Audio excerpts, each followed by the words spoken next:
بسم اللہ الرحمن الرحیم۔ السلام علیکم۔ علم کی بات کی نئی ویڈیو کے ساتھ راؤ قمر رضوان تمام دوستوں کو خوش آمدید کہتا ہے۔ دوستو، کیا آپ جانتے ہیں کہ نماز کے دوران اگر جمائی آئے تو کیا ہوتا ہے؟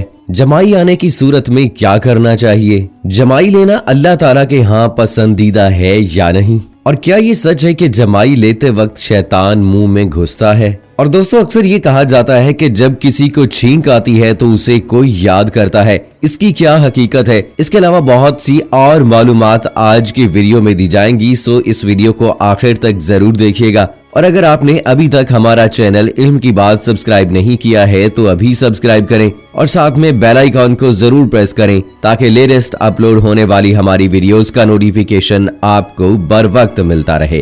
دوستو، یاد رہے کہ نبی کریم صلی اللہ علیہ وآلہ وسلم نے اپنی امت کو بھلائی کی ہر تعلیم دی ہے، اور آپ صلی اللہ علیہ وآلہ وسلم نے ہر ممکنہ حد تک تمام غلط اور برے کاموں سے باخبر بھی کر دیا ہے۔ حتیٰ کہ نہایت چھوٹی باتوں کو بھی آپ صلی اللہ علیہ وآلہ وسلم نے اپنی امت کو بتایا ہے۔ بالعموم لوگ جس کی طرف توجہ بھی نہیں کرتے، انہی میں سے ایک قابل ذکر مسئلہ جمائی کا بھی ہے۔ نبی کریم صلی اللہ علیہ وآلہ وسلم نے جمائی اور چھینک سے متعلق فرمایا کہ اللہ تعالیٰ چھینک کو پسند فرماتا ہے، اور اس روایت میں ہے کہ جب تم میں سے کسی کو جمائی آئے تو اس کو حتی المقدور روکے، کیونکہ وہ شیطان کی جانب سے ہے، اور جب وہ جمائی لیتے ہوئے ہاں کہتا ہے تو اس سے شیطان خوش ہوتا ہے۔ بحوالہ بخاری شریف۔ ابو داؤد شریف کی روایت میں ہے کہ جب تم میں سے کسی کو جمائی آئے تو اس کو حتی المقدور کے ہاں نہ کہے، کیونکہ وہ شیطان کی جانب سے ہے اور اس سے خوش ہوتا ہے۔ واضح ہے کہ مسلمان کو ہر وقت اللہ کا ذکر کرنا چاہیے، اور چھینک جسم میں نشاط اور چستی پیدا کرتی ہے، اور جمائی سستی اور تھکاوٹ کی علامت ہے۔ جمائی کی ناپسندیدگی کا مفہوم یہ بھی ہو سکتا ہے کہ ان امور سے پرہیز کریں جو جمائی کا سبب ہوتے ہیں۔ مسلم شریف کی روایت میں ہے، جب تم میں سے کسی کو جمائی آئے تو وہ اپنے ہاتھ منہ پر رکھ کر اس کو روکے۔ امام ابن ابی شیبہ نے یزید بن الاسم سے مرسل حدیث نقل کی ہے کہ نبی کریم صلی اللہ علیہ وآلہ وسلم کو کبھی بھی جمائی نہیں آئی۔ اس حدیث سے استدلال کرتے ہوئے علامہ ابن حجر اسقلانی رحمۃ اللہ علیہ اپنی کتاب فتح الباری میں نقل کرتے ہیں، جمائی کا نہ آنا نبوت کی خصوصیات میں سے ہے، اور خطابی نے سلیمہ بن عبد الملک بن مروان کی سند سے تخریج کی ہے، یعنی کسی نبی کو جمائی نہیں آئی۔ اور دوستو، اگر نماز میں جمائی آئے تو اس کے لیے کیا کرنا چاہیے؟ اس لیے دوران نماز کسی کو جمائی آئے تو وہ اپنے ہونٹوں کو دانت میں لے کر روکے، اور اگر نہ رکے تو اپنے بائیں ہاتھ کی پشت کو اپنے منہ پر رکھے، اور اگر وہ قیام کی حالت میں ہے تو سیدھا ہاتھ منہ پر رکھے۔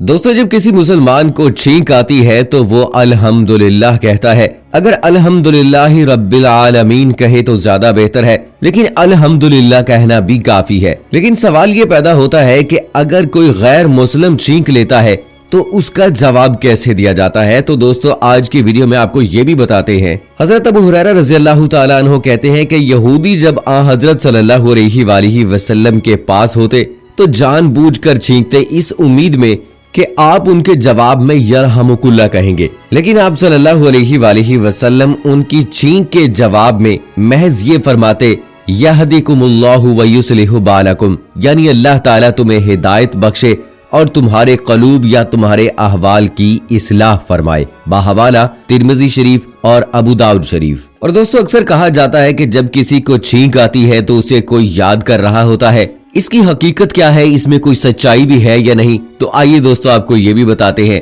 کہ جب کسی کو چھینک آئے تو یہ خیال کیا جاتا ہے کہ اسے کوئی یاد کر رہا ہے، تو یہ بات بھی غلط ہے۔ چھینک تو جسمانی مسئلہ ہے جس کا تعلق انسان کے نظام تنفس کے ساتھ ہے۔ جب چھینک آتی ہے تو دماغ میں رکے ہوئے فضلات اور بخارات خارج ہو جاتے ہیں، دماغی رگوں اور پٹھوں کی رکاوٹیں ختم ہو جاتی ہیں، جس کی وجہ سے انسان کئی بیماریوں سے محفوظ ہو جاتا ہے۔ لوگوں کا یہ کہنا ہے کہ جب چھینک آتی ہے تو کوئی یاد کر رہا ہوتا ہے، مشاہدے کے خلاف ہے اور عقلی طور پر بھی غلط ہے۔ کئی دفعہ کوئی یاد کر رہا ہوتا ہے مگر چھینک نہیں آتی، کوئی یاد نہ کر رہا ہو تب بھی چھینک آ جاتی ہے۔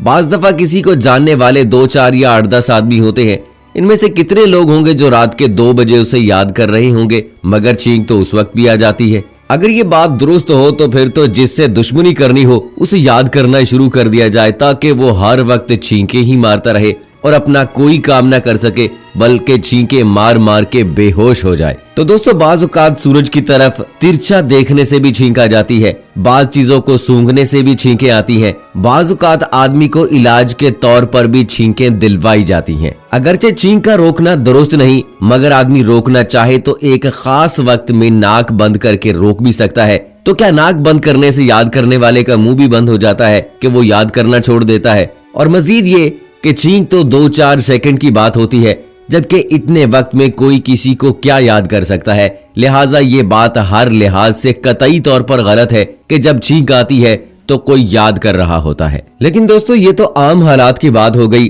अगर नमाज के दौरान छींक आए तो क्या करना चाहिए? क्या अल्हम्दुलिल्लाह कह सकते हैं? जी हाँ, जब नमाजी को छींक आए तो वो अल्हम्दुलिल्लाह कहेगा, इसलिए कि इसका सबूत माविया बिन हुक्म रज़ियल्लाहु ताला अन्हु के किस्से में मिलता है। माविया बिन हुक्म रज़ियल्लाहु ताला अन्हु नबी करीम सल्लल्लाहु अलैहि वसल्लम के साथ नमाज पढ़ने लगे तो एक शख्स ने छींक ली और अल्हम्दुलिल्लाह कहा, तो उसके जवाब में माविया रज़ियल्लाहु ताला अन्हु ने यरहमुकुल्लाह कहा।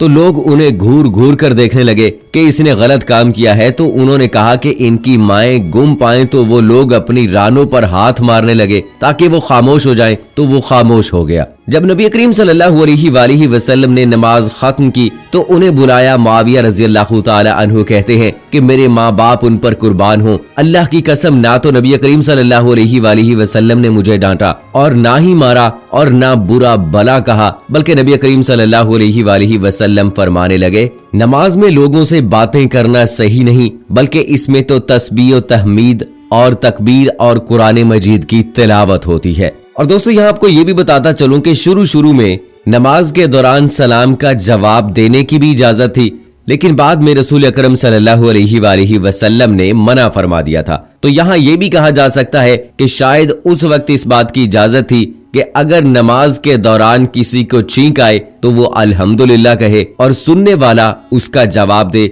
लेकिन बाद में रसूल पाक सल्लल्लाहु अलैहि वसल्लम ने ये फरमा दिया कि नमाज के दौरान तस्बीह, तहमीद और तकबीर और कुरान मजीद की तिलावत होती है, लोगों से बातें नहीं करनी चाहिए। और दोस्तों, यूं तो हर एक को कभी ना कभी एक आध छींक आ ही जाती है, लेकिन अगर कभी अचानक छींकें आना शुरू हों और रुकने का नाम न ले तो तबीयत को बहुत नागवार गुजरता है। छींकें यूं ही नहीं आती, इनके पीछे कोई न कोई वजह होती है। हमारी नाक में मौजूद बारीक बाल बाहर से आने वाले धूल को रोक लेते हैं और इनको बाहर निकलने के लिए छींक आती है। अगर आपको अचानक छींकें शुरू हो जाएं, तो आपके लिए इसकी वजह जानना जरूरी है। पहली बात तो ये कि मौसमी असरात की वजह से हो सकता है। छींक आने की एक वजह एलर्जी और मौसमी असरात भी होते हैं। जो लोग मौसम से एलर्जिक होते हैं, इनको लंबे अरसे तक छींकें आती रहती हैं। मौसम तब्दीली के साथ ही खांसी, छींकें, सीना जकड़ना और आंखें लाल हो जाना मौसमी एलर्जी की निशानी है। और दोस्तों, अक्सर ख्याल किया जाता है कि नज़ला सर्दियों की बीमारी है, लेकिन ऐसा नहीं है। नज़ला साल के किसी भी हिस्से में हो सकता है और छींकें नज़ले की अलामात में से एक है। छींकें आने की सबसे आम वजह नज़ला होता है। अक्सर लोग बचपन में पालतू जानवरों से एलर्जिक होते हैं और बाज़ औक़ात ये एलर्जी बड़े होने पर भी होती रहती है। ये एलर्जी जानवरों के जिस्म से जड़ने वाली एक तरह की खुश्की सी होती है। जिस्म की एलर्जी से छींकों का दौरा पड़ जाता है। अगर आपको ये छींकें अपने पालतू जानवरों के कमरे में शुरू हो जाती हैं, तो इसका मतलब है कि आपको इससे एलर्जी हो रही है, जिसको दूर करने के लिए डॉक्टर का मशवरा जरूरी है। दर्जा हरारत में बहुत ज्यादा तब्दीली भी छींकों का बाइस बनती है। अगर आप बाहर निकलने पर छींकें शुरू हो जाएं, तो ये किसी एलर्जी की वजह से हो सकती है, लेकिन अगर ये छींकें 1 या 2 मिनट बाद रुक जाएं, तो इसकी वजह ठंड से गर्म मौसम की तब्दीली भी हो सकती है। ऐसा खास तौर पर उस वक्त होता है जब आप एयर कंडीशन कमरे से बाहर गर्मी में आ जाएं। सिगरेट का धुआं भी नाक में सोजिश पैदा करके छींकों का बाइस बनता है। अगर आप मुस्तकिल तौर पर अपने कमरे या किसी जगह पर हो जहां सिगरेट पी जा रही हो, तो इसका धुआं आपको एलर्जिक कर देता है। अगर आपको किचन में या कुछ खाते हुए मुस्तकिल छींकें आती हैं, तो इसका मतलब है कि किसी मसाले की वजह से आपकी नाक में सोजिश हो रही है। बाज़ औक़ात बहुत ज्यादा मसालादार खाना खाकर भी छींकें शुरू हो जाती हैं। तो दोस्तों, उम्मीद करते हैं कि आज की वीडियो में आपको इस बात का तो इल्म हो गया कि छींक आना अल्लाह के नबी को, अल्लाह को पसंद है, लेकिन जमाई का आना अल्लाह ताला को पसंद नहीं है। इसलिए हत्तुल इम्कान कोशिश की जाए कि जमाई को रोका जाए, क्योंकि जब इंसान जमाई लेता है तो शैतान उसके मुंह में घुसता है। ये सुस्ती और काहली की अलामत है और इसके अलावा छींक से इंसानी दिमाग खुलता है। ये इंसानी जिस्म के लिए ठीक है, तो जब भी कोई छींक ले तो अल्लाह ताला का शुक्र अदा करे, अल्हम्दुलिल्लाह कहे, और सुनने वाला उसके जवाब में यरहमुकुल्लाह कहे, और जिसे छींक आती है वो उसके जवाब में वयहदिकुमुल्लाहु वयुस्लिहु बालकुम ये दुआ पढ़े। सो दोस्तों, उम्मीद करते हैं कि आज की वीडियो आपको पसंद आई होगी। इसको अपने दोस्तों के साथ और सोशल मीडिया पे जरूर शेयर कीजिएगा ताकि उन तक भी ये अहम मालूमात पहुंचती रहें। इसी के साथ मुझे अगली वीडियो तक इजाजत दीजिए।